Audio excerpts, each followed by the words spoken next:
You are listening to a True North Eager Beaver Media Podcast.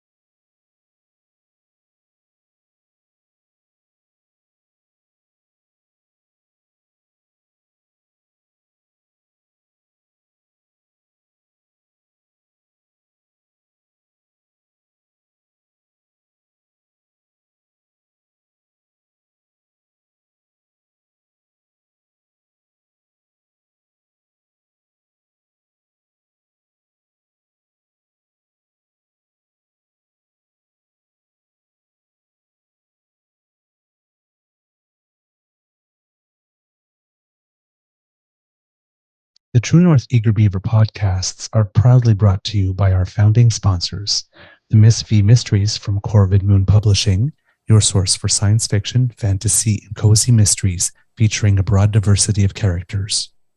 CanadianTarot.com, your uniquely Canadian online eclectic tarot community and forum, and the Peppermaster, hot pepper sauces made from fresh farm ingredients to thrill your taste buds and expand your mind.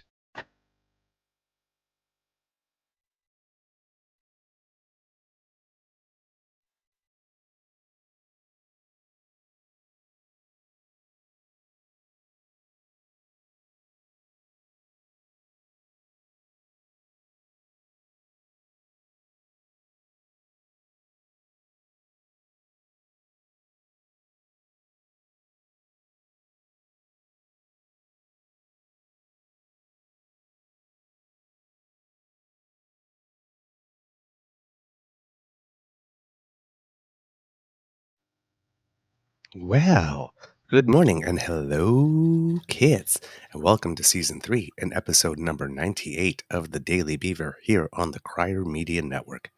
Today, recording day is Thursday, April 13th, 2023, and it's going to be a mostly sunny day here at the Beaver Lodge with temperatures hitting 19 in April. I'm your host, the Eager Beaver, pronouns he, him, hey, Mr. Beaver A, and with me as always is my dear friend, Mr. Grizzly. Of course, a big thank you goes to our podcast's founding sponsors, the Peppermaster, the Miss V Mysteries from Corvid Moon Publishing, and CanadianTarot.com. We have a Thursday morning nibble for you today, kids, but first we must say hello to our friend, our pal, Mr. Grizzly, and ask him, how's your mental health today? Well, good morning, Mr. Beaver, and I think I'm okay. Okay. Well, it's allergy season has begun, and you wake up all feeling stuffy and congested and wheezy and sneezy, and a few friends have been complaining about the same thing. I've been sneezing my head off the last couple of days. What do they call it? Snow mold. So it's like, the mold that gets created after the snow melts, and then the spores. Oh, and you said it's going to be 19 in K-Town today? Yeah, it's going up to 31 with humidex here in the nation's capital today. That's insane. Wow. Yeah, it's the forecast from Environment Canada is 28 degrees at 5 p.m., 31 with humidity. See, we have a little bit of anti-humidex in going on, actually. Which is Because when weird. it hits 19, it will hit and he'll feel 19, but like all day long it says 16 feels like 15, 17 feels like 16, 15 feels like 14.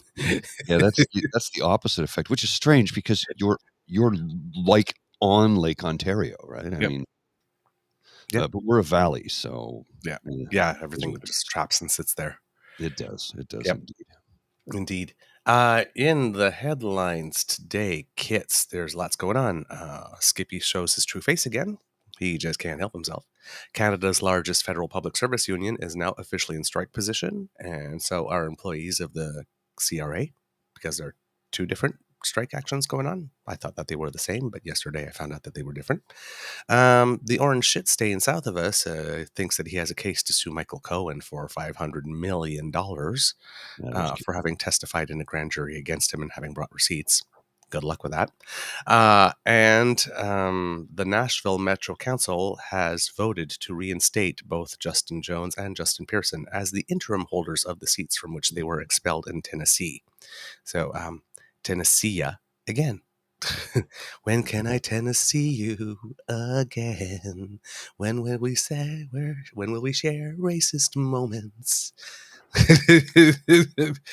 It's just, oh boy. So apparently for Justin Jones, they say that he was voted in unanimously back in by the council, but that's actually not actually true because the council vote was 7-0 because the 4 Republicans on the council didn't even show up to record a vote. Join the justice movement. Mhm. Justin J. Pearson. That's Yeah. a good-looking man. That's a tight fro, too. That's a good-looking man.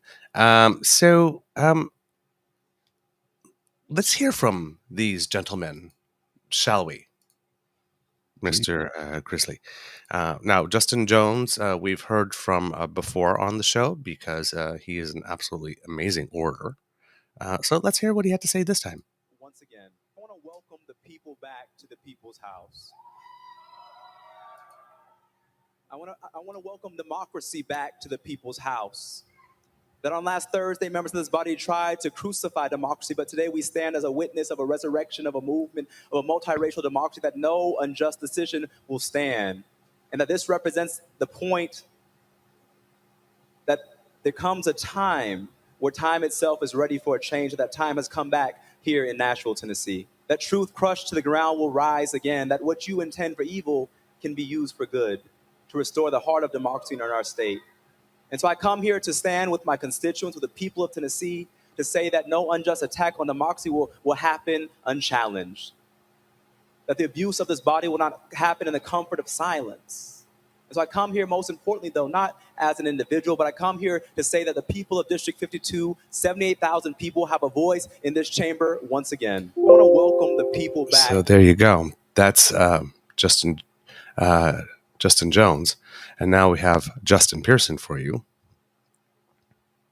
Justin Pearson, just days after being expelled from the Tennessee State Legislature, has been reinstated now by a Tennessee County board. Let's listen in. Guilty of not giving us educational resources. Guilty. And so, for you guilty people, the people got a message. We gonna build this movement. We gonna build this movement. We gonna build this movement. We gonna build this movement. You and you and you and you and you and we gonna build this movement because we are convinced that there is a different vision for Memphis. There's a different vision for Shelby County. There's a different vision for Tennessee. There's a different vision for the South. There's a different vision for these United States of America. And I believe it's a vision of the people who've been pushed to the periphery, coming to the well. I believe that it's a vision of the people who've been marginalized, coming to the well. I believe it is a vision of people who've been ostracized, coming to the well. See, I see white folk and black folk. I see queer folk and straight folk. I see rich folk and poor folk moving from the back to the well of the house, demanding justice right now. Not tomorrow, but right now. Justice right now. And it is this movement that's going to change this country. It's this movement in this moment in time that's going to change the country. And I'm so glad. Oh, I'm so glad. Yes, I'm glad. Oh, I'm glad. There you go. It's like this. So It's like that's the reminiscent. The 60s all over again. That's reminiscent of Martin Luther King. Very reminiscent of Martin Luther King. Mm-hmm. And the build and tight afro and reminiscent tall, lanky. He reminiscent of other people. Was he is his father a preacher? Because he's definitely got some preacher in him. Both of them. Baptist minister fathers, maybe, because wow, Who knows? there's But some both of them preaching. have that oratory style. Oh yeah, Yes, absolutely. It's like, take us to church, Justins. Take us to church. yeah. So they have been reinstated. Now,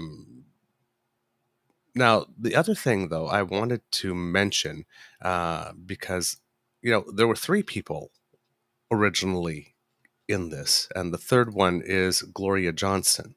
Now, if you go over here, Mr. Grizzly, there's a photo of all 3 of them together.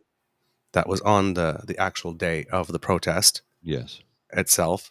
And they had also, this is more here also from the protest. So this is that for which they got expelled.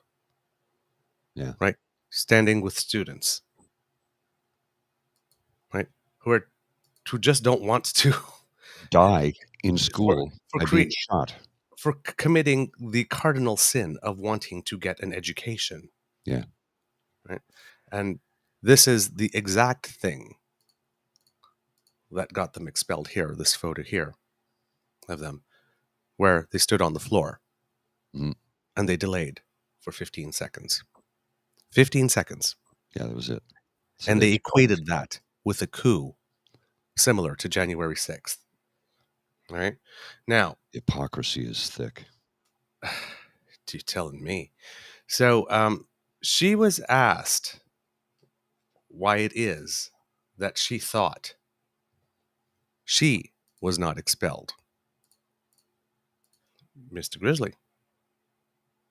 You want to blow the video up there? Go full screen on the video. We're going to fight hard to get him back. You got, all right. There we go. Yes, and we're going to fight hard to get him back.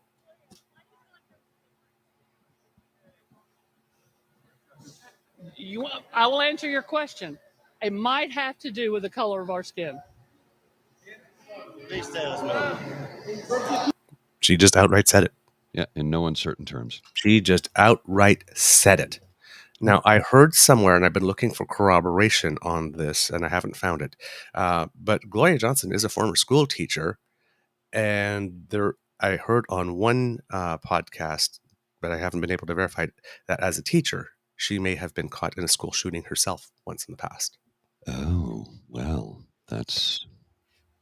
If true, that lends a little bit more authenticity to why she was there. Personal experience, I mean, they're authentically there because they want children to have a safe place to go to school and study and learn and grow. But if you've come into close contact with something like that, that really does change your narrative. Yep. So an article here says, in an interview with CNN, Johnston was asked, quote, why were those 2 expelled and you weren't? In a response, she said, quote, well, I think it's pretty clear. I'm a 60-year-old white woman and they are 2 young black men. In listening to the questions and the way they were questioned and the way they were talked to, I was talked down to as a woman, mansplained to, but it was completely different from the questioning they got. And this whole idea that you have to almost assimilate into this body to be like us.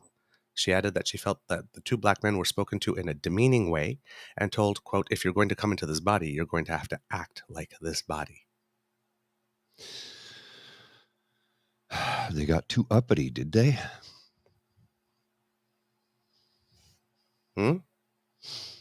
Yeah. It's racism. Yeah. That's all it is. Plain and simple. Yeah. Well, the racism and sexism and everything is in there. And ageism because kids don't matter. And you got all of them in there. Old white men are threatened by the fact that young, strong black men can make a change in this world and upset their apple cart. Well, guess what? You're a dinosaur. Bye. Yeah. Bye, dinosaurs. Go away. So for the new generation to take over. And it ain't my generation, by the way. Yeah. So interesting developments all of a sudden in the Washington Post yesterday morning. Tennessee GOP governor wants to do something about guns. Really? Oh, yes. Tennessee Governor Bill Lee, Republican, stayed silent in the 24 hours after a school shooting in Nashville, his state's capital. When he finally did speak, he noticeably did not utter the word, quote, gun. Now, however, he's talking again, and this time he's actually saying something helpful. The Tennessean reported Tuesday that Mr. Lee signed an executive order to bolster background checks for purchasing firearms, while also asking the state's General Assembly to pass an order of protection law to keep guns away from potentially dangerous individuals. This was a welcome surprise. In the initial days after a 28-year-old assailant killed 3 9-year-old children and 3 adults at Nashville's Convent School, Mr. Lee hinted at his desire to restrict firearms availability to those who present a threat to themselves or others. But the package he introduced with Republican legislative leaders focused only on school security. Now he's taken some action on his own and putting public pressure on the members of his party to legislate in the legislature to do more. They should. Wow, that's a first. Yeah. I'm surprised at that. Yep. Well, You got to show up. Yeah, The kids at Marjorie Stoneman, I think it's at Marjorie Stoneman Douglas High School in the South, in Florida. Yeah, David Parkland. Hogg and Emma. Parkland. Yeah, Parkland. Yeah, but that in Parkland. But I think it's Marjorie Stoneman Douglas School. I think. But yes, the kids from Parkland, Emma Gonzalez and David Hogg, and all of them. They protested and they got the governor to do something. The kids in Tennessee, figured it out. Because here what's happening, right, is that the cameras of the entire world are on Tennessee at the moment. Oh, yeah. And these people, like, they've allowed the mask to fall. Like, they, pardon my language, but they just don't give a fuck anymore. They don't care what they look like. They don't care. Well, now they're starting to care what they look like again. Yeah. You have to make it. Yeah. See, back before Trump and sort of like this thing of racism and people thinking that, you know, it's safe to come out wherever you are if you're racist anymore. There was a time when most racists knew that it was bad to be racist and they were ashamed. So they only said things in private company. It's time to make racists and bigots uncomfortable again. Yeah. Yep. The same. All right, Mr. Grizzly, you said you had a couple of other things to say. Yeah, so I don't know if anybody saw the letter that Skippy the Wonder Pigeon posted yesterday on Twitter, but I'm going to put it up now.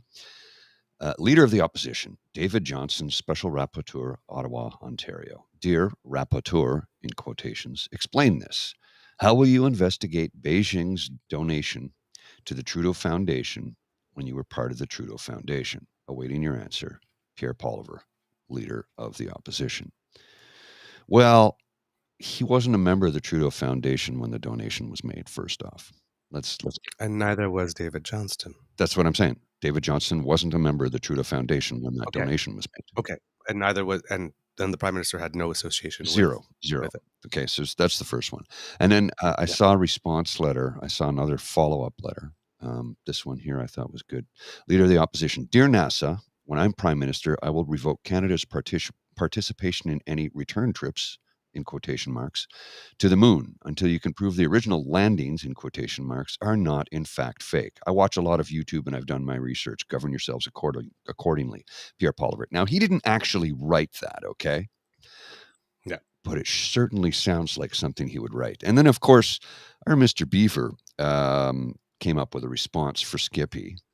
From the desk of David Johnston, former Governor General of Canada, Pierre Poliver, Leader of His Majesty's loyal, in quotation marks, opposition, Ottawa, Canada. Dear Leader, in quotation marks, gladly, but only after you explain this because you were asked first. How will you fight far-right and Nazi extremism in Canada when you personally and your party keep on tripping over yourselves to provide them with encouragement, aid, and comfort? Eagerly awaiting your answer, in quotation marks, David Johnston, former Governor General. Now, again, it's not a real letter. That was one that you wrote. Yes, and I put a couple of I put a parentheses on the wrong side, and like just so I put some intentional mistakes so that people wouldn't think that it's a real one, and we're like, this is clearly parody. Well, and our logo was on it as well. So yeah, and I left a little cursor thing on it as well. It's there to let people know that this is not serious, it's not real. But yes, come on, man. Like, I still can't get over this letter. I still can't get over that letter. That he deserves one of these. Yep. Christ, what an asshole. Like, who would... A political leader wrote this. He really did it. Whether or not he sent it to David Johnston, we do not know. but he posted it. Yes, this could be a stunt. Could be a stunt. Posted it and bragged about it on Twitter. Beyond disgusting, beyond childlike, unparliamentary, undemocratic. What is he, 5 years old? No, a 5-year-old would actually be less smarmy, less smug. Mm-hmm. Mm-hmm. This guy is such a raging asshole. Mm-hmm. It's his brand. That's his brand, and the scary part is that it's working for him. It's working for him. But I read that, and I'm like, you've got to be kidding me. This is fake, right? Nope, it's not fake. He did it, and he's proud of it. Yep. And nobody in mainstream media has taken him to task over it. Now, here's a rebuttal, if you will. A rebuttal in the way that political leaders should deal with the citizenry. You haven't seen this yet, and I've not told you I was going to do this, but I'm doing it because watch this. It's 2 minutes and 7 seconds for those of you who haven't seen it, of the Prime Minister addressing questions from a common person. Watch this. This is a class in how, and also speaking of class, his school teacher history comes out in this. Pay attention. Our dental program that is going to help low-income families be able to send their kids to the dentist. Would you support that? I'm not fully into it. I just know. Well, you don't think? I'm for sure I'm against abortion. Hang on. We'll put that aside for a second. Yeah. You don't think low-income families should have access to dental care? I think they should. You think they should? Yeah. Well, Pierre Poilievre and the Conservative Party voted against that. Okay. So already you see the party you support. The party you support. Doesn't. I'm not fully doesn't support. I'm more PPC. I'm not really more PPC. Yeah. Okay. So why is that? Why are you PPC? I think they're mostly Christian. I think I'm against the vaccine mandate. Okay, so mostly Christian. So you don't think we should be supporting Muslims? No, I think we support everyone. You should support everyone. I think mainly liberal abortion is against Christianity. I think. Okay. Do you think that women should have the right to choose what happens to their own bodies? Personally, no. No, you think you should be able to choose what happens to a woman's body? Well, I think if they're sleeping around, they shouldn't be allowed to abort the baby. Personally, I'm pro-choice. Let's pause it there for a second. Did you hear what that young man said? I think if they're sleeping around. Oh, so a man had nothing to do with impregnating a woman. It's all her fault. Wow. Oh, wait, you just say you're pro-choice. No. You're pro-choice. No, you're not pro-choice. No, I'm pro-life. Okay, pro-life. Yeah. And you don't think women should be able to make choices what they do with their bodies? With abortion, no. Personally, no. Why not? Because it was their choice to sleep around. They have to... No. There it is again, the sexist, misogynist, their choice to sleep around. Oh, that is. So a woman who is raped should be able to get an abortion? I'd say that's where it gets complicated. No, it doesn't get complicated. But that's either yes or no. That's super specific example. So no, but it's an all too common example. Right? Women get raped all the time. Yeah. Okay, and it's something we have to take seriously. But 95. So let's talk about that specific example. Should a woman who was raped be able to get an abortion? I'm split on it, 50-50. But I think 95. No. You are not in favor of saying yes. A woman who was raped should be able to choose to not bear that child. I honestly don't know. It sounds like you need to do a little more thinking and a little more praying on it as well. That is what you call a master deal with a member of the public when confronted with idiocy. He just gave him a lesson in critical thinking. Do you think for a split second Pierre Poilievre would have stayed to speak? I'm very busy. To someone who didn't share his point of view, he would have ran away. That's the school teacher in the Prime Minister coming out right there. That's someone who cares about his citizens. That's exactly how you deal with someone. He didn't yell at him. He didn't scream at him. He didn't even get angry with him. He kept a smile on his face and asked him simple questions, asked him yes or no questions, which is what Pierre Poilievre loves, right? Mm-hmm. But the two times, women who sleep around, oh man, I would not have been quite as polite as the Prime Minister. I would have yelled at him, said, "What? You actually think it's the sole responsibility of a woman when she gets pregnant? You think men can sleep around, but a woman can't? Number one. Number two, it takes two to tango, buddy. And number three, the whole rape thing. Well, he probably believes in that whole sort of mystical fantasy that, a woman's body has a way of shutting that down. No, it doesn't. Well, the trauma of the rape, no, it doesn't. You know why? Because an egg and a sperm have no thought processes other than their one job. A sperm has one job: to find an egg, penetrate the egg, create the zygote, away you go. That's it. They only have one job. They do not feel anything other than that. There's no thoughts. They don't feel it. No. And you can tell by all these positions, right, that he had that were so firm, that he got there through free thinking. Yeah. Because he couldn't say what happened next.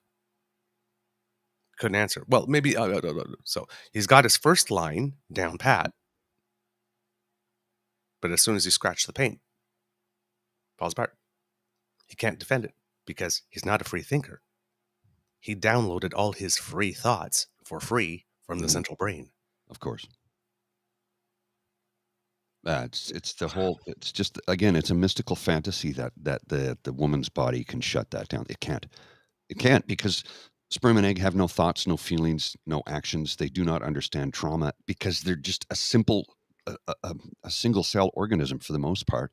And all they're designed to do is find each other. That's it. That's it. That's it. Yeah. Now, here's one of the things. 100% of pregnancies, 100% of pregnancies are caused by men. 100% of them. Period.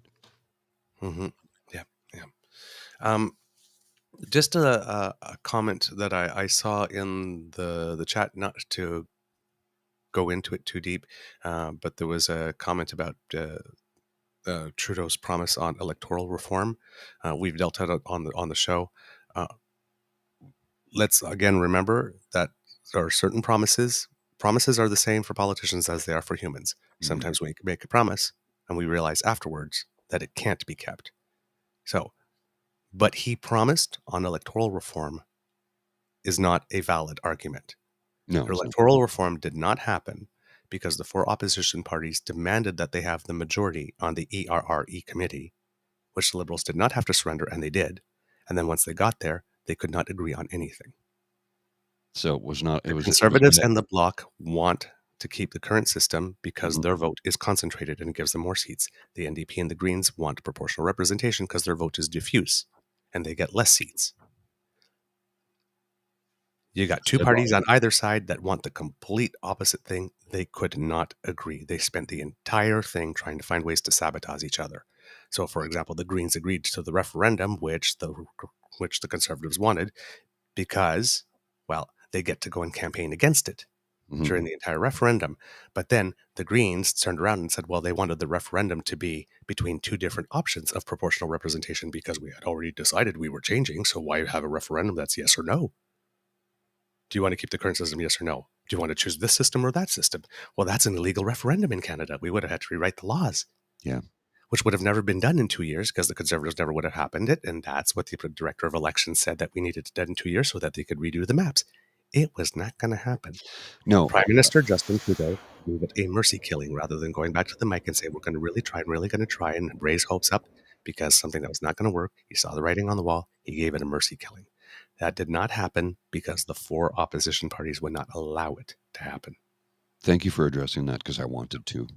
Right. Because, and I like that he wanted to make the change, but it was and all you have and all you have to do to know that for sure, if you don't want to trust me and want to read it for yourself, go see the ERRE committee report that they put out at the end and look at the annexes at the end. That's where each individual party, because that filed an annex, put their individual objections.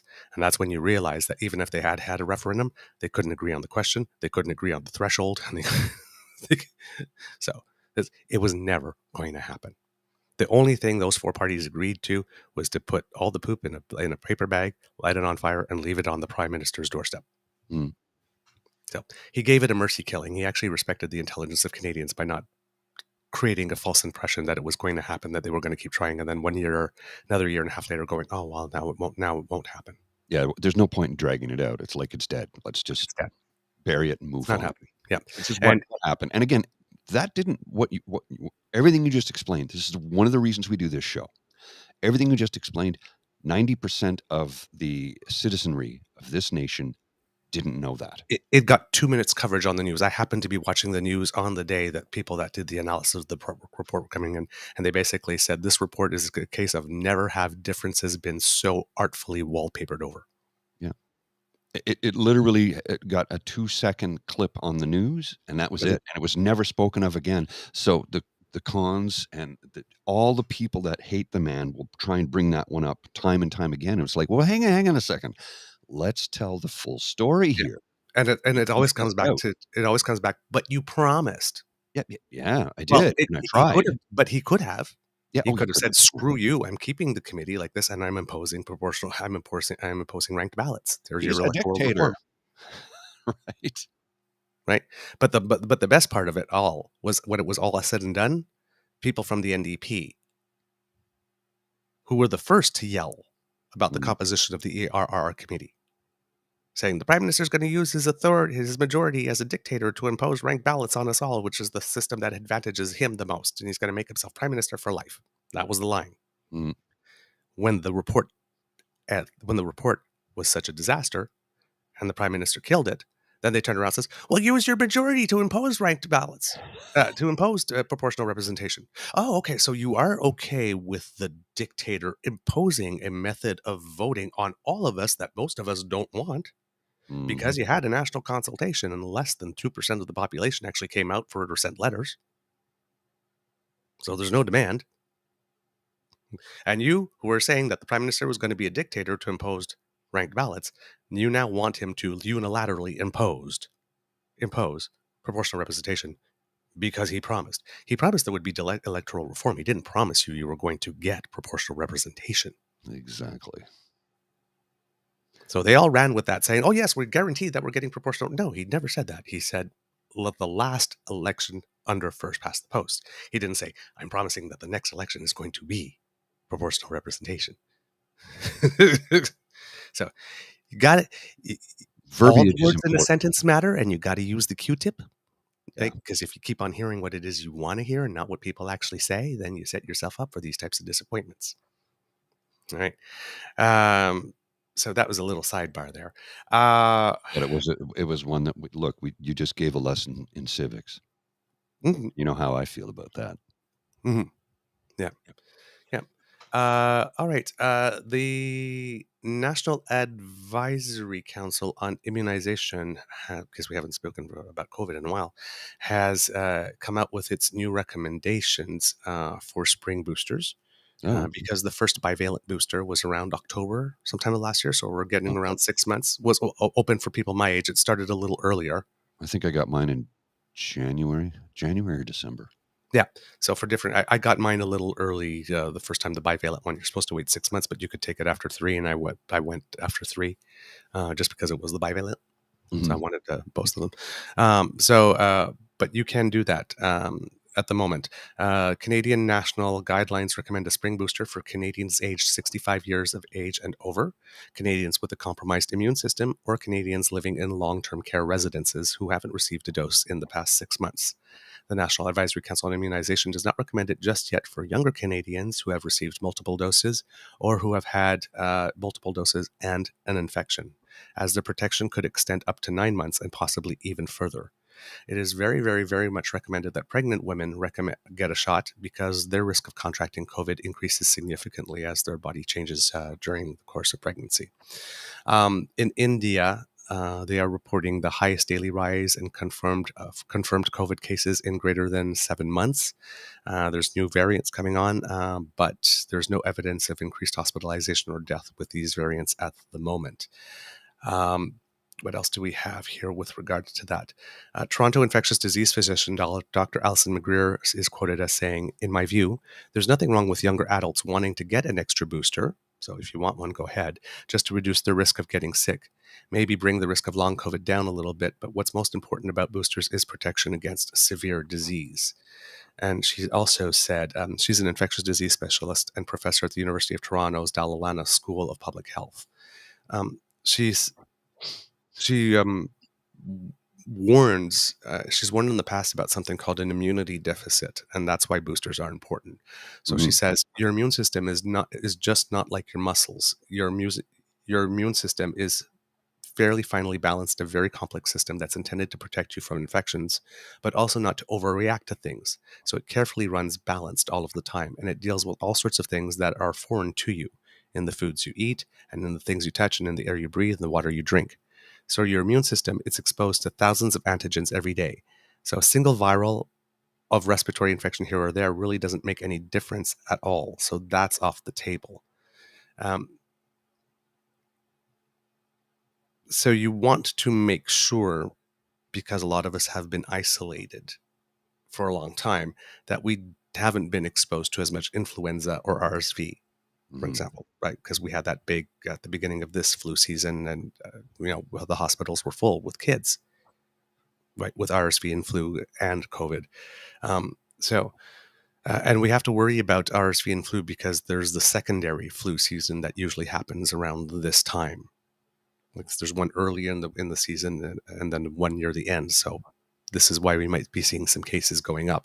And also, if you've contracted COVID, your immune system is a little weaker, and therefore you are more likely to catch a secondary infection like the flu following. So there's a lot of people that catch COVID and will catch a severe flu immediately after. Because, for example, in kids, because there hasn't been that much socializing during the lockdown, older adults weren't doing as badly because kids weren't associating with other kids. But in any given year, a child has about a 40% chance of contracting influenza and a 30% chance of contracting RSV, and about 100% chance of contracting something. So the impact of the backbone on kids is greater because they don't need accumulated years of contracting illnesses and fighting them off. Like they didn't get it either during that time. So just to be careful with what's going on, and if you want to get your extra shot, it's probably recommended. Like I said, if you're younger and healthier, you probably don't need it now, but it's not going to hurt. It's definitely not going to hurt. And according to data at the moment from the Toronto Star, at least in Ontario, I don't have data for Canada at the moment. Hospitalizations in Ontario have gone up 2.3% in the week of April 6th to the 12th, and ICU testing for positive for COVID-19 cases have gone up 10.3%. Wow. Yeah, in the last week.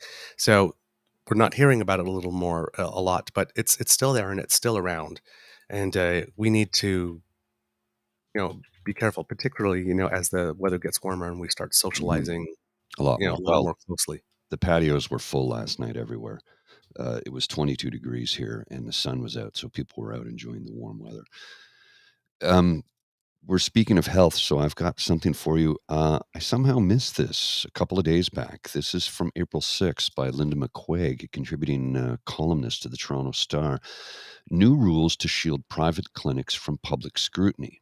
As Premier Doug Ford embarks on his privatization blitz of our healthcare system, there's a nagging question. If the purpose of opening a slew of new private clinics is to reduce Ontario's surgical backlog, why does the enabling legislation do so many other things that will dramatically reduce public accountability and leave our precious public healthcare system vulnerable to corruption? It's a question that urgently needs to be answered as Ford plows ahead with privatization plans that are huge in scope and ominous in design. Of course, what makes this whole privatization project so dubious is that, as a number of doctors have noted, we could deal with the surgical backlog simply through better use of existing hospital operating rooms. Look, he's just trying to put money in the pocket of his wealthy donors. I've put a link to the Toronto Star article in the chat. It is not paywalled, so you can give it a read, and I suggest you do. Because if you want to know what Mr. Ford is doing in the province of Ontario and how other conservative premiers are going to follow suit, specifically Danielle Smith, although she's not a member of the Progressive Conservative Party, and we should drop the progressive part of Doug Ford's party because there's nothing progressive about them. They're regressive. Yep. Yeah. So, we're in it. Yeah. Speaking of her, she's threatened to take the CBC to court for the reporting of that phone call that she took. It seems, though, that she hasn't filed yet. So good luck with that if you do. But I'm not thinking that there's a strategy going on here. And I think that she's threatening. She's saying that she's considering putting it to the court because when things go before the court, you can't answer questions. And she's already been saying things like it's before the court, so I can't answer questions. But until she files papers, it's not before the court. And journalists can ask all the questions they want. Mhm. So it seems that she doesn't want to answer questions, so she's lying that this is before the courts. It's literally a strategy. So I have a feeling that if ever she does actually file, because I'm sure the questions will keep coming, because journalists will know if there are documents filed or not. If she actually does file, my guess, I got 2 boxes of Tim Biebs that says she pulls the case days after the election is over. Of course. Of course, right? And the other thing is apparently now she has a new reason for taking that phone call. Is apparently she says, "Oh well, I thought I was talking to Artur Pawlowski in his capacity as leader of the Alberta Independence Party." That's not what Was I there heard. anything in that 11 minutes of phone call where they talked about anything other than his personal situation? Nope. Okay, so it took her 11 full minutes on that phone call and then X number of weeks or months of reflection afterwards to figure out that she actually wasn't in the context of the call, wasn't a conversation with the leader of the, like nowhere during those 11 minutes when she was sympathizing with him Mhm. and telling him how familiar she was with his activism. And that she even maybe had a little admiration for him, and that she really, really, really was working to get his case solved, and that she'd still see what she could do in that entire time. She didn't figure out that this was not a conversation with the leader of the Alberta Independence Party and did not hang up the phone. Yeah. If any of that were true, this would be a person that has no awareness whatsoever, should not be in charge of a book of matches. I think I got something in my You got eye. something in your eye? Yeah. I think I need that Get that nurse. out. Yeah, get that out. Get that I out. think I need that nurse to help me. We're drowning in bullshit over here. You know, it's like the guy said on our show, our Alberta special. You just have to. Albertans have just come to accept that Danielle Smith lies. Period. She will just lie Nonstop.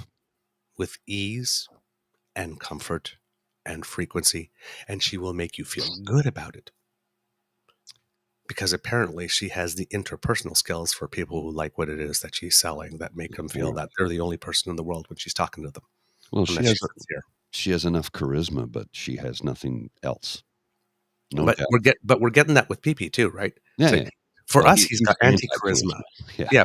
But for the people who think that they're alone in the world, who wake up every morning thinking that everybody in the world is against them and is trying to cancel them, he's got tons of charisma. And he's singing their song. I mean, it's literally Pied Piper. I mean, he's leading and not calling the people who support them rats, but he's leading them to their death. Mm-hmm. Yeah. That's what happened to the Pied Piper, right? See it. They can't see it. And originally, the Pied Piper wasn't rats, it was children. Yes, that's the right. Children drowned. not rats, children. I've got something here from Anthony Housefather. Interesting. This is from the 11th of April at 10:28 p.m. We charity improve the lives of thousands of kids. The Trudeau Foundation has helped thousands of students. While charities need to be accountable and merit scrutiny, politicizing them and turning them into punching bags cannot be what is best for Canada. So former Conservative leader Andrew Scheer had to respond with typical Liberal doublethink. These organizations were corrupted by Liberals, and Liberals are lashing out at the whistleblowers. This is like the arsonist getting mad at the fire department for getting the house wet.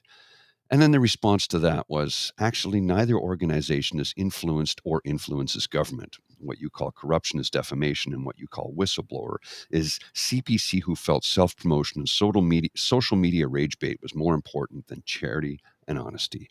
It really says so much. Completely agree. Completely agree. Completely agree. Yep. You bang on. That's exactly what it was. So Danielle Smith is in a bit of trouble in that the ethics commissioner of the province has launched an investigation into the call. However, given the quality of our ethics commissioners lately, Mary Dawson, who didn't find a single thing in about 10 whole years other than the Prime Minister's trip to the Aga Khan Island, while not finding anything wrong with Rhonda Ambrose's sunning her buns on a multi-millionaire's yacht, or perhaps a billionaire's yacht at the exact same time.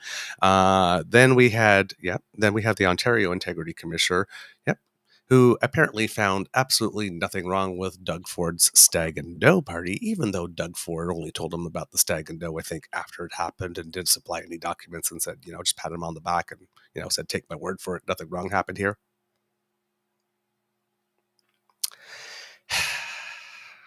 So, well, let's hope that this integrity commissioner in Alberta will actually find something wrong with a premier taking a phone call from a defendant in a criminal case, an active criminal case that is actively currently before the courts, and promising him that she will intervene in whatever way she can to try to help his case. And the charges are criminal mischief and a violation of the Alberta Infrastructures Act.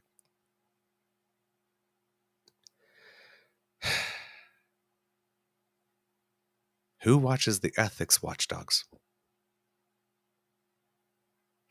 Just asking. All right. And on COVID, just a little note that I wanted to add is that nationally, the positivity rate for the tests are 10.8% at the moment, which is high enough. It's high enough. We're not talking 14s, 15s, 16s like we saw at the worst part, but a positivity rate of 10.8% is high enough. It's concerning enough. So you have to be ready. But yeah, that's so good. Yeah, good coffee. Eh? So yeah, with Danielle, we'll wait to see what the ethics commissioner does and see what happens with that. When it comes to ethics commissioners, we also have. Do we still have some time, Mr. Grizzly? Yes, we do. Okay. More stuff to talk about because there was a scandalette, I would say, when we basically don't have an ethics commissioner at the moment. Mary O'Dion, who was the ethics commissioner, had to step down because of health reasons. And they were looking for an interim in the meantime. So they named this person to the position. But this person happens to be, I believe it is the sister-in-law of the Minister of Intergovernmental Affairs, Dominic LeBlanc, who is a long-term friend of the Prime Minister. I believe he babysitted him like back in the days when they're so. But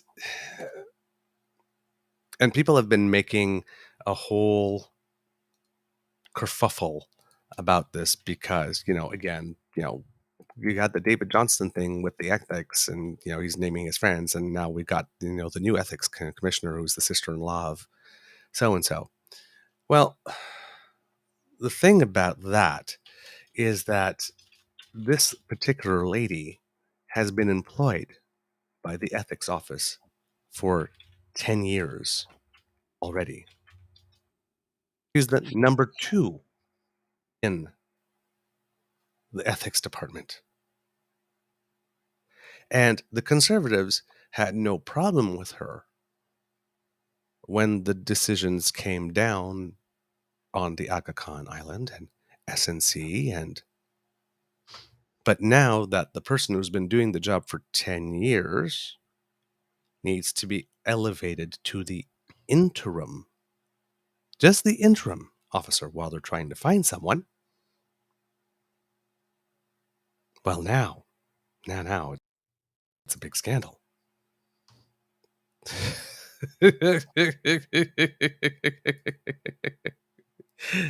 Oh man, and I'm looking for it here.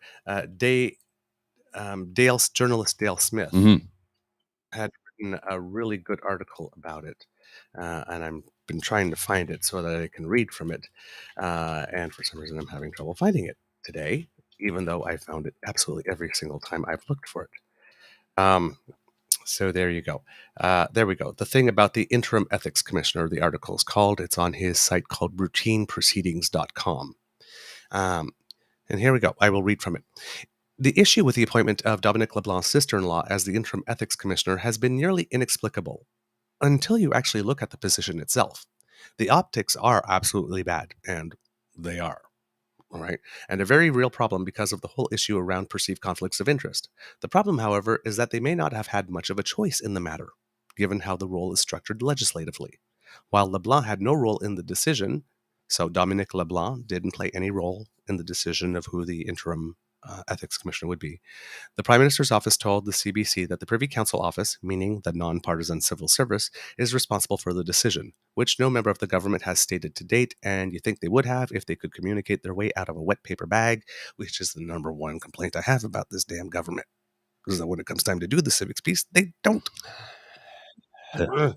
And they look like they haven't thought about it, and they trip over themselves. The legislated criteria for who can be an ethics commissioner is very restrictive. You need to either be a former judge, the former head of a quasi-judicial administrative tribunal, or the former Senate ethics officer. Unspoken qualification is that you would also have to be bilingual, which limits your field even further, particularly for former judges. And while the salary was commensurate with that of a federally appointed judge, the posting for the new commissioner cuts that by a third to bring it in line with other offices of Parliament, which is going to make it all the more unattractive, particularly to former judges who are going to take one look at it and decide that they don't need the aggravation for the amount of money they're being offered. So they're underpaid. You have to have been either a former judge, former head of a quasi-judicial administrative tribunal, or former Senate ethics officer. That's a huge pool of people.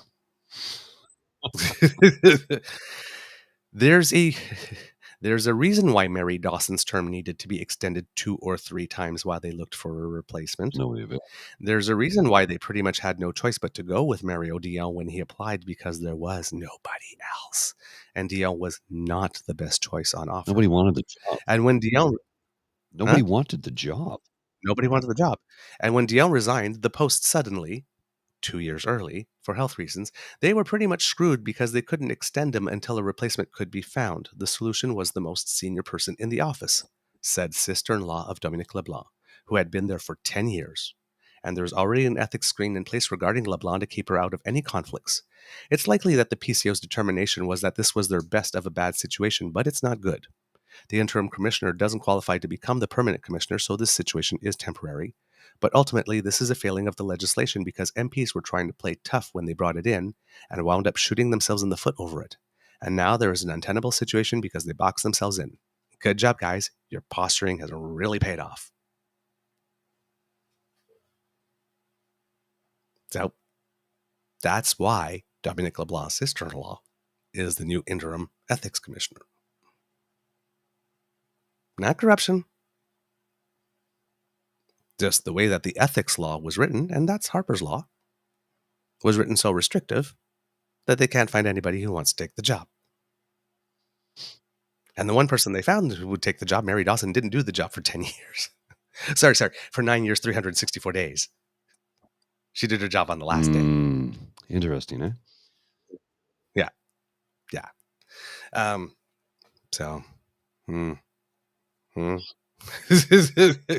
Not impressive at all. But this again, and that's why this story, you're not hearing about it anymore again. Right? They made a big stink of it for about 2-3 days, but yeah, they're back on $6,000 hotel rooms, and how poor old dear old frail David Johnston was just suckered into destroying his reputation by Trudeau's. The record is skipping.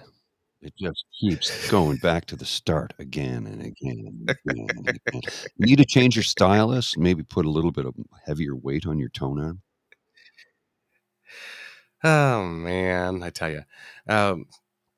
So we found out some news about the Trudeau Foundation. Apparently, it's not the entire board that has resigned. There are 3 people that have remained, but 8 people have resigned. And it seems that the foundation tried to return the $200,000 check, apparently the value of it wasn't actually $200,000, but actually $140,000. But they've been trying to return the check, but they cannot, it seems. And a lot of the board members thought it had been returned, but turns out it hasn't, because it seems that the name on the check does not match the name of the donor. Pardon? Who gave it to them. And the name of the actual person who wrote the check is not in the books of the foundation, because they wrote the name of the person who gave the check. I guess they assumed, or maybe he represented it as being from him. And Yeah. I guess they didn't give the check to someone who read whatever lettering the signature was in. I don't know. But yeah. So yes, they want to return the check, but they don't know who to return the check to.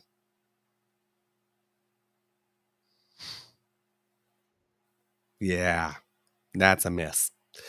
The Prime Minister said, because you were talking about the letter and you were talking about the snarkiness, and he said, his quote, "The snarkiness with which the leader of the official opposition is approaching the serious issues don't do him any credit, and it doesn't do credit to the kinds of serious discussions that needed to be on hand on foreign interference." Dude.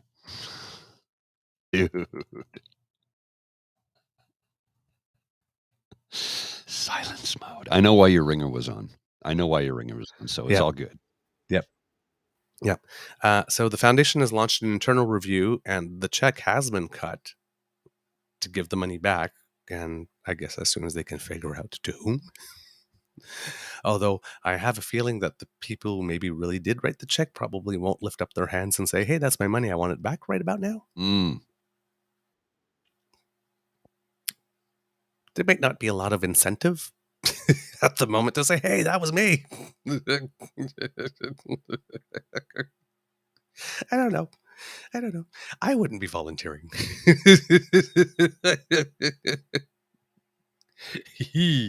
So, yeah. So yeah, this particular thing keeps on getting messier.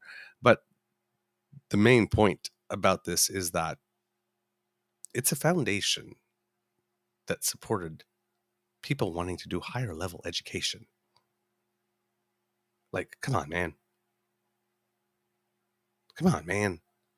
It's like, again, I keep on asking, like, what do these people have against organizations that promote higher education?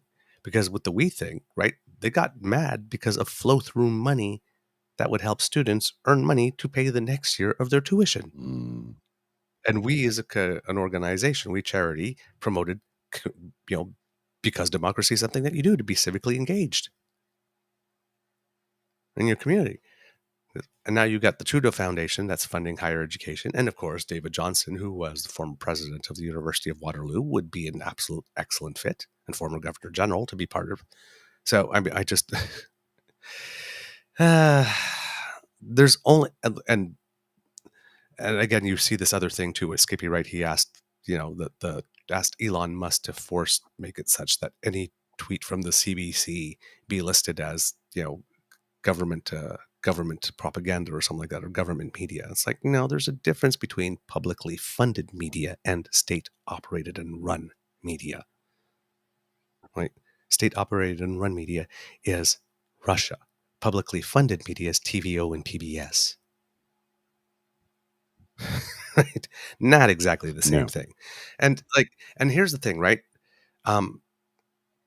Is there anybody in Canada that doesn't know the CBC is publicly funded? I mean, he really wants Elon Musk to put a note on all of those things so that everything from the CBC gets considered as suspect. Well, should we not be doing that for his account as well? Dis and misinformation. And he's government funded. Yeah. He's spreading lies. And he's putting out information and lies. So. Well, every time, and I've taken him to task on this. I've called it out. I've had other people pay attention and call it out as well. Every time he says the NDP Liberal Coalition, it's not a coalition. Legally, it is not a coalition. Mhm. Yep. Stop lying to Canadians. Yep. Every time he opens his mouth, that's it's another lie. Every single time. That's the fun with words. Yeah. Conservative with fun with words. We're talking coalition. Well, coalition has meant one thing for the last 2,000 years, but today it means this. Doublespeak. Yeah, it's just fun with words. Fun with flags with Sheldon Cooper. Yes. Fun with words with Douglas O'Connor. Ugh. Yep. Don't worry about it. Tripping over my all words. the time, especially in Ottawa because of O'Connor Street. Well, but it's right there. It's a walk away. Yeah, I know. I know. So yeah, so we got.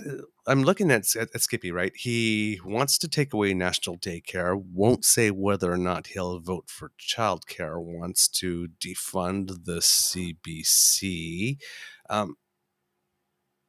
Is there anything these people want to build? No, they just want to tear everything down. Any institution that would benefit somebody who isn't wealthy, they want to tear down, as evidenced by what they're doing to our public healthcare system.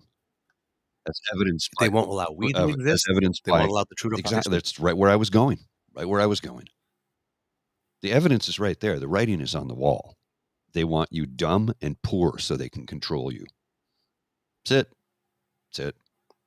Or as I like to call it, get you over a barrel politics. What happens once they have you bent over the barrel? Oh, that's when the fun starts. Is it? Oh, yes. Does that go back to the Buddha's saying the dildo of consequences rarely arrive lube? Yes. Oh, yeah. Like this. And if you think karma's cheap on the lube with the dildo, wait until you meet a conservative. Yeah. Well, you do recall that one of Doug Ford's first plans after he got elected was to eliminate, what was it? If memory serves, painkillers, it was to eliminate an anesthetic for colonoscopies. Yes. That was one of his first things. That was, Yes. So let me see if I get this correct. You're going to shove a tube up my butt with a camera connected to it, and you're not going to anesthetize me first? He didn't want to pay for it. I'm like, could you be more blatant about how we're going to screw you and it's going to hurt and you're going to take it? And then I'd be like, okay, you first. You get to go first. I'll go right after you, buddy. You show us how it's done. Give us the example we all need. It's kind of like, you remember when Christopher Hitchens, do you remember Christopher Hitchens? He was a brilliant auteur and author and consumed gallons of Johnny Walker Black, but he was a brilliant writer, and he was all in support of waterboarding. And they said, why don't you do it? And he says, okay, I'll do it. I'll step up to the plate. And they said, when they had him down on the table, and I've seen the video, and they said, just drop this the second you find it too much. He lasted all of 3 seconds. Changed his perspective and stance on waterboarding like that. Oh, it's not that bad. Experience it once. Try it. He changed his stance. Again, he was a learned, educated, articulate, critical thinker who had a bad take and reversed his take, because once you know better, you do better. You should do better. Exactly. He gave a full. There's nothing wrong with being wrong, so long as when you figure out you're wrong, you choose to be right. Admit it, say you learned, and move on. So, Doug, you get to go first. Life. He did end up reversing that rule because somebody said, somebody somewhere must have leaned over and said, you do realize that means we're going to really hurt a lot of people. It's not a pleasant experience. It's not I haven't had it done yet, but I have lots of friends who have had it, and they said it's not a pleasant experience. Now, take out the anesthesia, it would be a very unpleasant experience. Oh, yeah. I've had it done. It's not pleasant. Nope. And they don't even buy you dinner first. Yeah. I remember the first time I had to get a prostate exam. I was told what to expect, and my doctor at the time was an older woman, so she had tiny fingers, so it was, but it's still, I was like 24, 25, and I was just a new doctor, so she was doing a full physical on me, checked for everything. She's like, now we're going to do a prostate exam. I'm like, oh, okay. Told me what to expect, and I was like, whoa. Got the whole fist up there, doc? Let me again, as a person from the culture, small doesn't necessarily hurt. Oh, less. yeah. Suffice to say that I ended up taking Maybe TMI people, but I ended up taking just the so you know. afternoon off. I went home and I lied on the couch in the fetal position with a hot chocolate and a blanket and watched movies that made me happy. I did not feel very manly after that experience. It was never in doubt my sexuality, but after that experience, it was like, nope, written in stone, ironclad. That's not for me.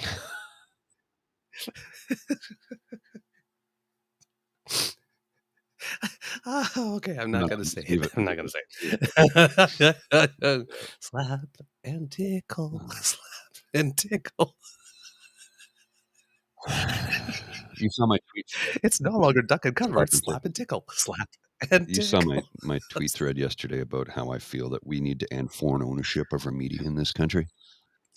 Yes. It resonated with quite a few people. I don't know what the numbers are. I wasn't paying much attention to it. No, it was about 1,000, which is kind of small. I've had more than that in the past, but I think you probably got a lot of bots that tried to jump on it and shut it down because I said something that disagreed with Skippy and his bot farm.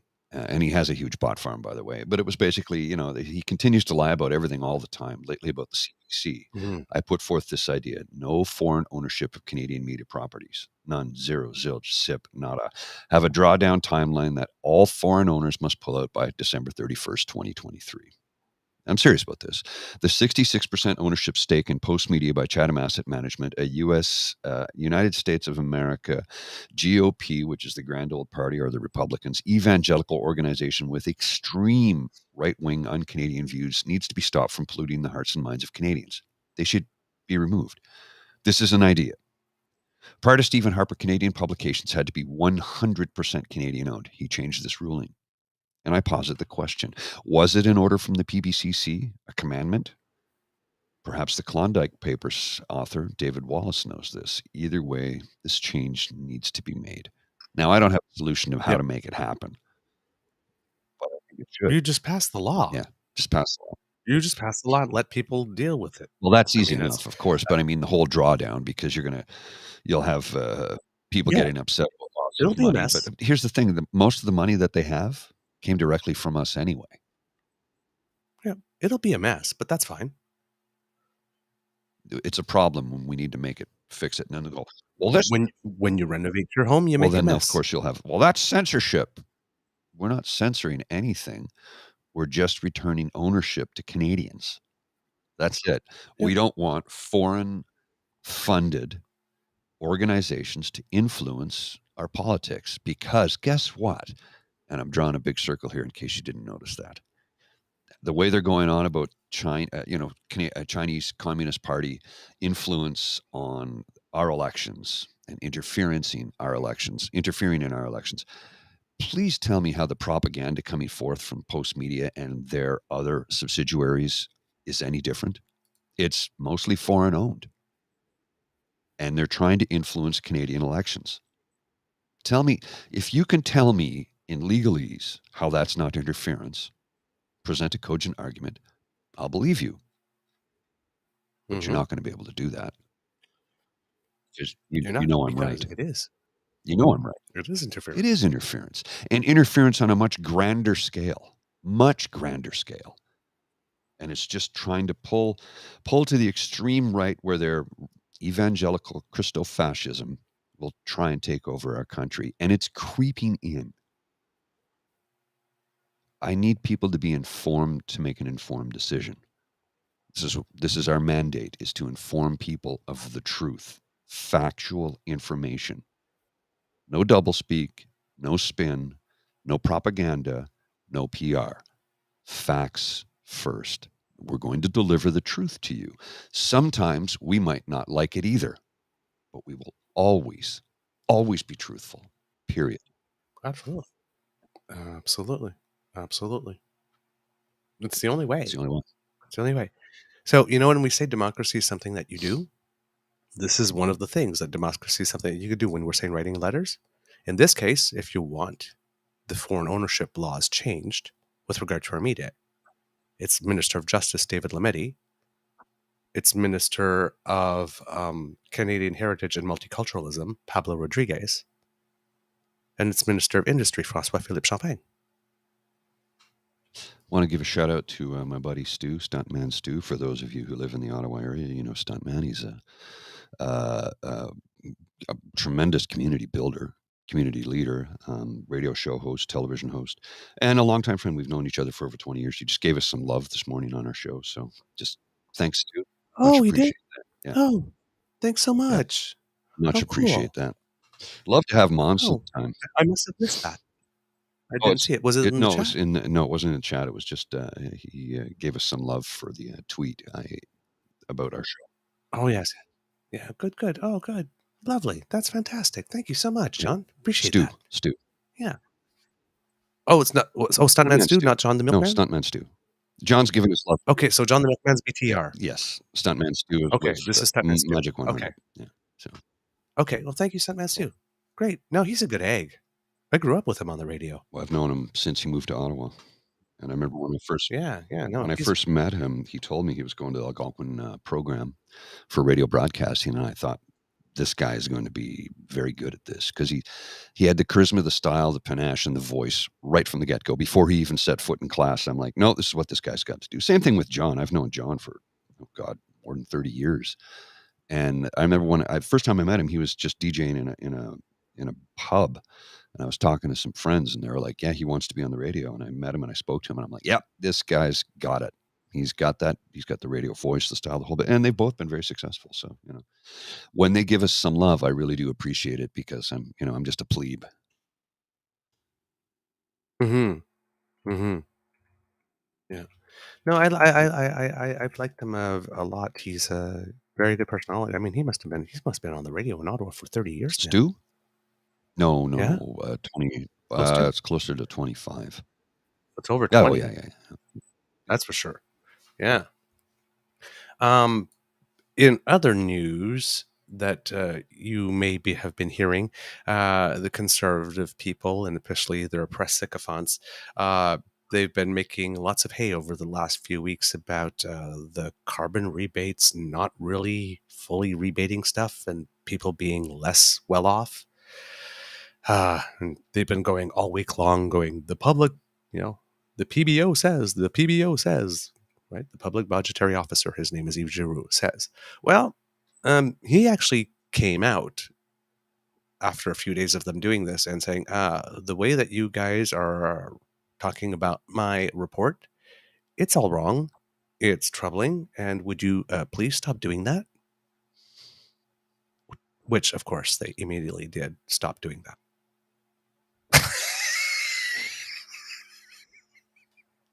No. They just pretended he never said it. The PBO said in his report. Okay, the PBO said a couple of days later that you're misinterpreting. The PBO said in his report. Mm-hmm. So we're selectively choosing what it is the PBO said.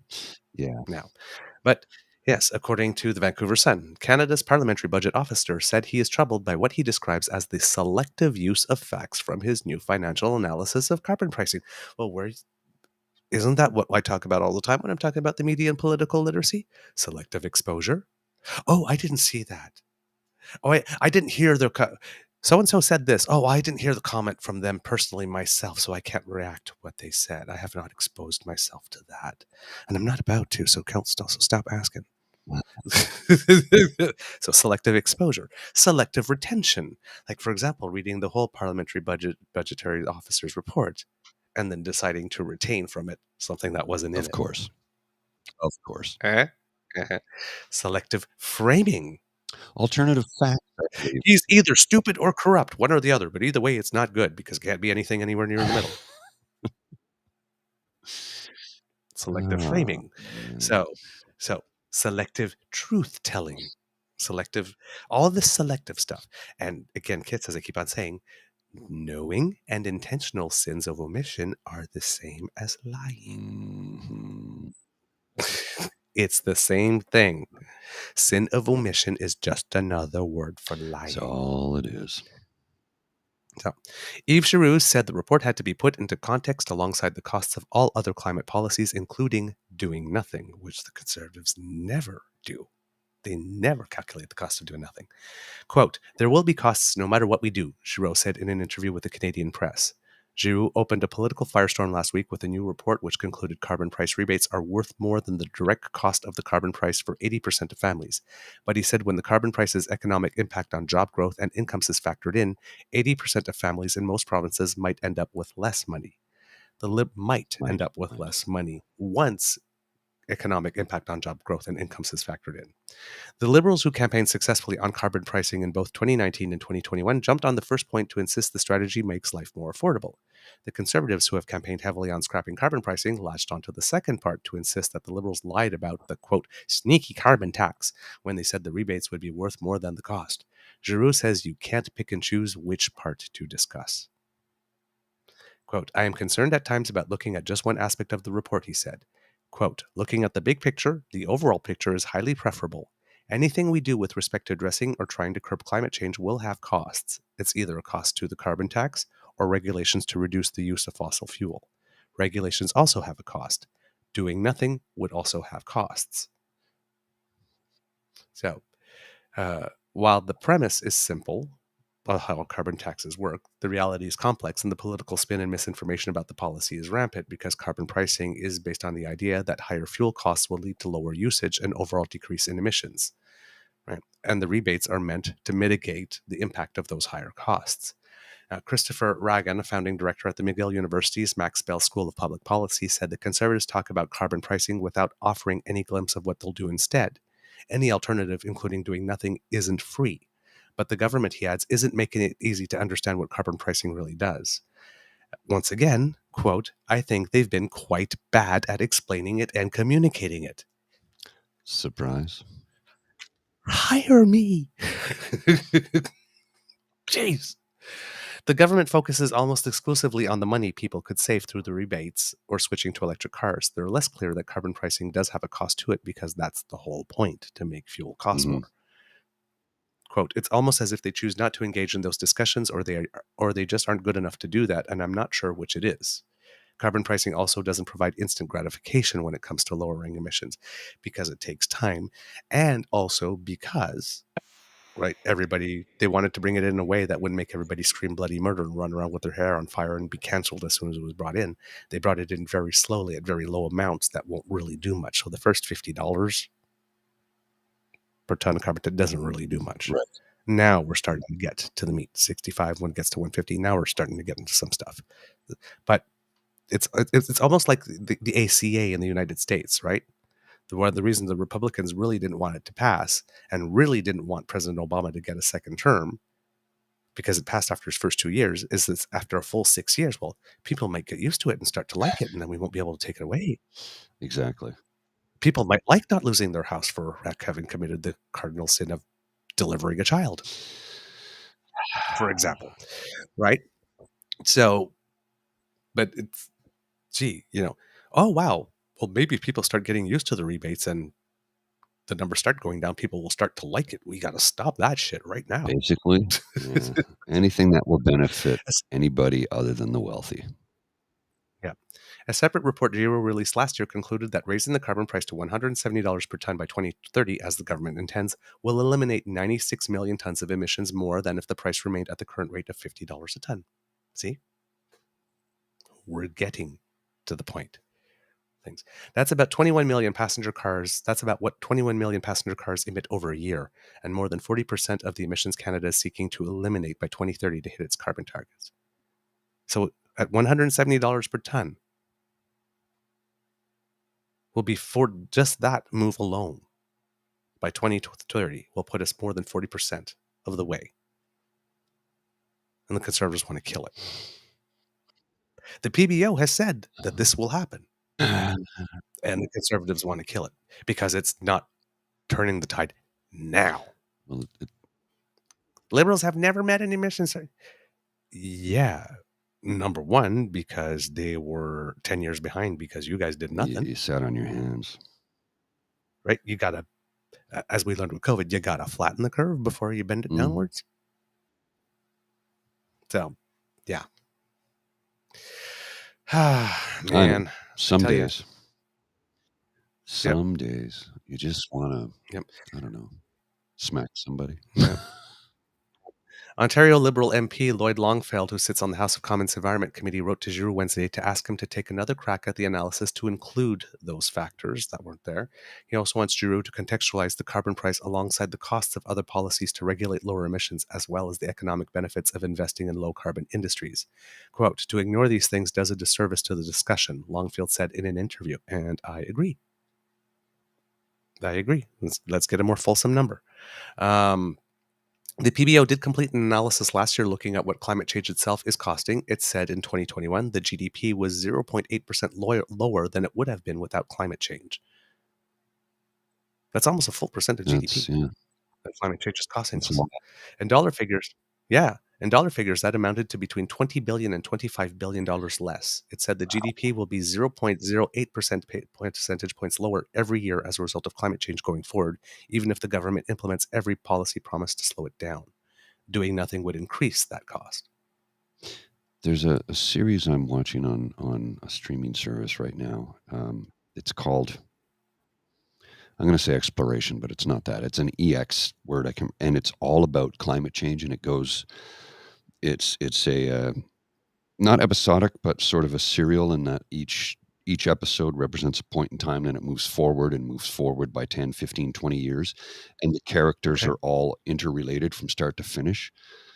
And it really shows the long-term detrimental effects of climate change and how our world will be very different. Now, how much of this is based on full science? Actually, quite a lot, according to what I read online. Predictability models, if we don't start changing our ways. I want to say it's explorations, but it's not explorations. It's, darn it. If I can come up with it, I'll put it in the chat. People might want to check it out because it really does paint a bleak picture of the future, and it's all about climate change. So to finish it off, the University of Calgary economist Trevor Toome said that while regulations would dictate what one must do to cut back on fossil fuel use, carbon prices leave it to a consumer or business to decide what works best for them. That makes it the most efficient and usually the cheaper way to address carbon emissions. So we have the most efficient and the cheapest way, and conservatives want to tear it down. Extrapolations. Yep. They only want to tear down. They do not want to build. So there you go. Mr. Grizzly, do we have a show? We do, sir. All right, then we do. Kids, that's the end of this episode of the Daily Beaver Morning Show. We hope that you enjoyed listening to us because we really enjoyed making this for you. And because word of mouth is priceless, please tell all your friends about us. And because sharing is caring, please share our episodes on your social media when you see them pop up. We really appreciate that. As we mentioned, because democracy is something that you do, write to your MPs, and particularly today, if you would like to write to David Labetti, Pablo Rodriguez, and Francois Philippe Champagne to ask them to fix our media ownership rules, our foreign ownership rules, that would be good. That would be a good move. That would be very helpful to the nation. Very much so. Turn the clock. That's one of them. Turn the clock back. Yeah. Well, that's the wonderful thing about laws, right? Is you can try something, and if it doesn't work, you can change the law. That's right. Yeah. Simple as that. You have the power. So if you don't like the law, don't break the law, change the law. It's real simple. That is an option. If you really like this podcast, you can find us on Crier Media Network, as well as all Beaver Grizzly friendly platforms. Stars and reviews are appreciated, and we love to hear from you. We really do. So please reach us on our Facebook at True North Eager Beaver, on our Twitter feed at True Eager, or by email at truenortheagerbeaver@gmail.com. You can subscribe to us via our pod page, podpage.com/the True North Eager Beaver. And when we have something fresh off the bandwidth, well, we'll come right to you. Why not also subscribe to our True North Eager Beaver Media Incorporated YouTube channel? That helps us out big time. I see that we crossed 215, and on our Twitter feed, we crossed 1,100, so we're still growing. Thank you so much, kids. We really appreciate it. We can't do this without your kind and generous support, so if you feel that we've done a particularly good show, well, if you're watching, there's that little weird thing with those squares above Mr. Grizzly's head. Yeah, they call that a QR code, I think. You scan that with your phone, and that brings you to our emergency Guinness coffee and hot chocolate fund. Look at this. I have stained my mug. It's been sitting here empty for so long. It's stained. Tragedy. And I'm like two-fisting it. Double fisting. And both are empty. Oops. Oh. I thought it was empty. It wasn't. I just went and I said, well, it's empty now. So there you go. See? I make things happen. Now you really need to help me because now there is nothing left in this cup. We used to burn each other on construction sites all the time. You see somebody holding their coffee mug, right? Their coffee cup like this. Right? Hey, man, what time is it? And they would go, shit. Yes. We used to burn each other on construction sites doing that one all the time. Fortunately, the second cup was only water, so that's okay. All I need to do is just point me towards the sun and I'll dry out. But if you are listening, then you go to coffee, I'm discombobulated, ko-fi.com/eagerbeaver. I'm discombobulated, not Bob. If you're listening, then you go to coffee, ko-fi.com/eagerbeaver, all in one word, lowercase letters, and that's where you can make your donation. Yes, as Kid Jim says, now we need money for the laundry fund. Because we need to like roll me up in a ball and stick me in the dryer. That'll be fun. Have big hair when we're done too. You should see my beard. 80s, here we come. Blow dry and hot comb it. And finally, we are still working on getting you that smooth, sleek, and styling quality Eager Beaver merch that you love and that you need and that you're clamoring for. We're working on it. So please just keep that powder dry. And when we're finally back online, well, we won't object if you make a double order. I'm just playing. From the Beaver Lodge, this is your Eager Beaver saying, until next time, dear kids, it could be a tough world out there, so please be kind to and generous with yourselves. Mr. Grizzly, do you have some words of wisdom for us before we go?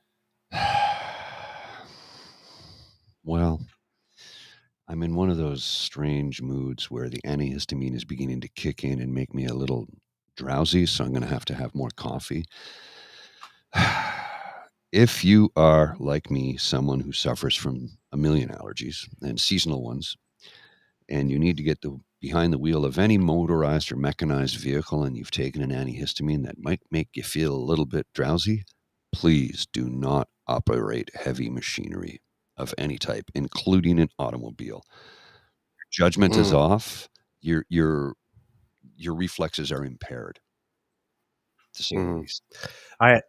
I had to take one yesterday, not for environmental allergies, but I ate something.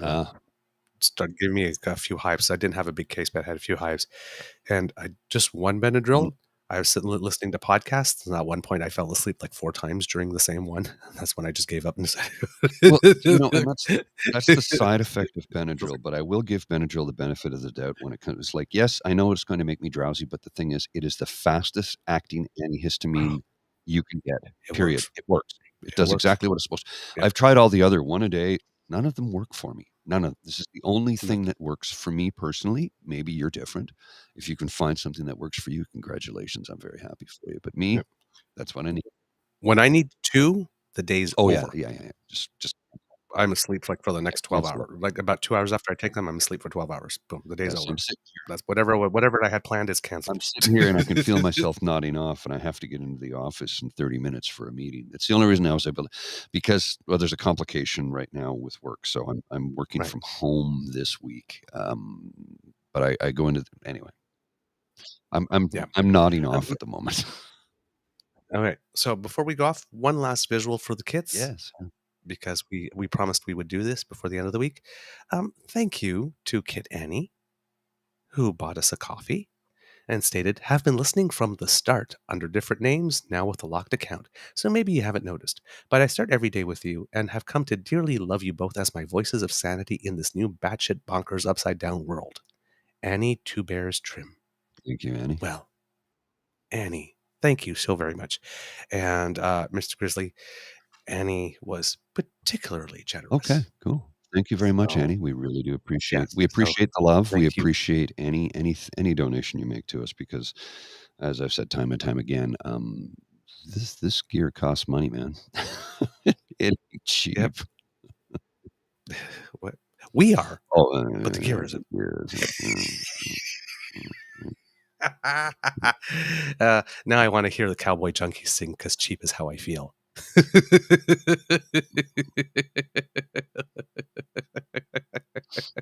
All right, Mr. Grizzly. Roll the credits, please. I can do that.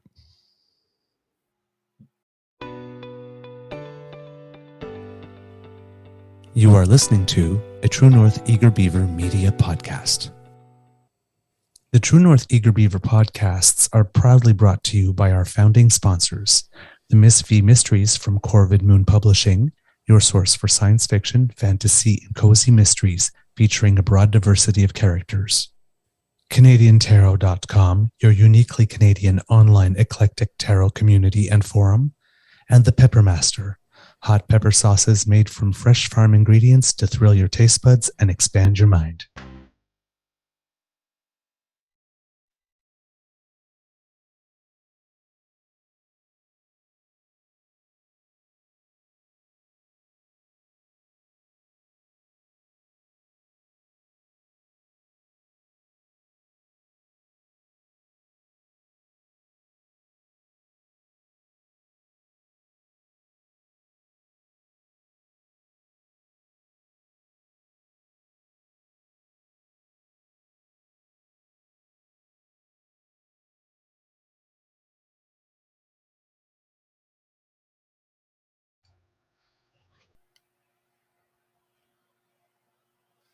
Yeah, I'm empty too. Empty. I'm empty too.